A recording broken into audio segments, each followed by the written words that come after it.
السلام عليكم ورحمة الله. ازيكم عاملين ايه؟ يا رب تكونوا بخير وبسعادة يا رب. النهاردة هنعمل اشطوطة بالمانجا وان شاء الله هتعجبكم. حطيت كوباية سكر، كوباية لبن، كوباية الا ربع زيت.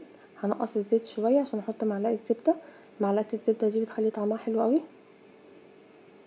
ما شاء الله كانت جميلة. هنا معلقة الزبدة واربع بيضات، بيض بلدي، وكل بيضة عليها باكو فانيليا. هنضرب بقى المكونات كده في الخلاط، نضربها كويس.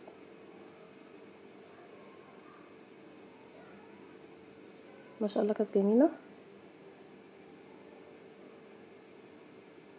هنا بقى الدقيق معانا نفس الكوبايه اللي عيرنا بيها اللبن والزيت والسكر، هي اللي بنعير بيها الدقيق.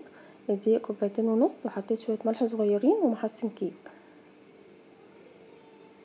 نضرب بقى المكونات كده لحد ما المكون بتاعها ما شاء الله تبقى جميله. هنا بقى نضرب فيها كده كويس. طريقتها سهله وما شاء الله، حاجه عاملاها بايديكي واثقه في النظافه بتاعتها. احسن واوفر كمان ما تجيبها من بره.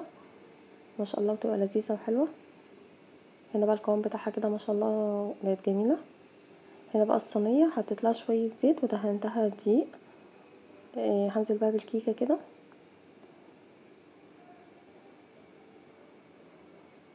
ما شاء الله جميله وهي حلوه قوي. لو عامله عزومه عملتيها قبل العزومه بتاعتك بيوم وتحطيها في التلاجة، ما شاء الله حاجه جميله كده وانتي بتقدميها. افضل ما تجيبي جاتوه من بره او تورته، يعني دي اوفر وحاجه عاملاها بايديكي، حاجه ما شاء الله جميله. هنا بقى خدت معلقتين من كريم شانتيه عشانهم دلوقتي هنحتاجهم، والباقي بقى هضربه. والافضل بقى لو عندك مضرب كهربا ده بيفرق طبعا، بيبقى احسن. هنا بقى كانت استوت، فهقلبها كده بقى عشان ايه، اشيل الحروف بتاعتها عشان تشرب اللبن بكل سهوله. هي ما شاء الله كانت جميله، هي تتاكل كده مش محتاجه اي حاجه.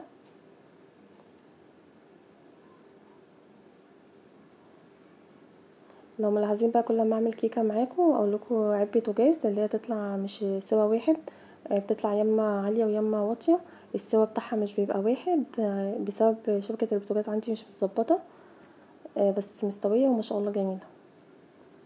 هنا بقى هشيل الحروف كده عشان تستوى، عشان تشرب اللبن بكل سهوله. المفروض برضه اشيل الوش بتاعها بس هي طريه، فهكتفي بس اللي انا اعملها كده بالشوكه عشان تشرب اللبن بكل سهوله. هي القشطوطه اساسها لبن، كل ما تشربيها لبن بيبقى طعمها ما شاء الله احلى.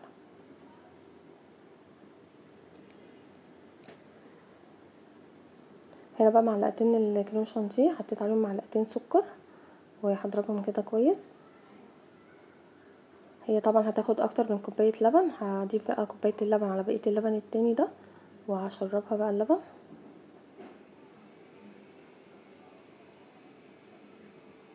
طريقتها سهله وبسيطه وما شاء الله كان يعني بيبقى طعمها حلو قوي. هنا بقى هشربها اللبن واحطها في التلاجة تشرب اللبن شويه.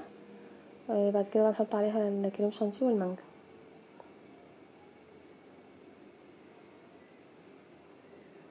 هي كل ما تشرب اللبن بيبقى طعمها ما شاء الله جميل.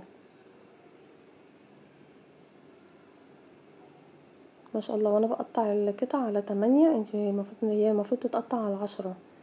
ما شاء الله يعني تطلع كمية كبيرة كده ما شاء الله جميلة. يعني انتي لو قطعتيها على 10 كل طبق كده فيه قطعة منها، ما شاء الله بتبقى كبيرة يعني وتبقى كويسة. هنا بقى ايه، طلعتها من التلاجة حطيت عليها كريم شانتيه والمانجا، ما شاء الله كانت جميلة.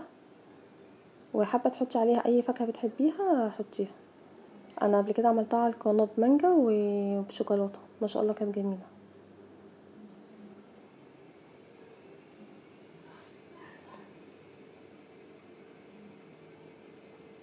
هنا بقى هقطعها معاكم وهطلع قطعة في طبق.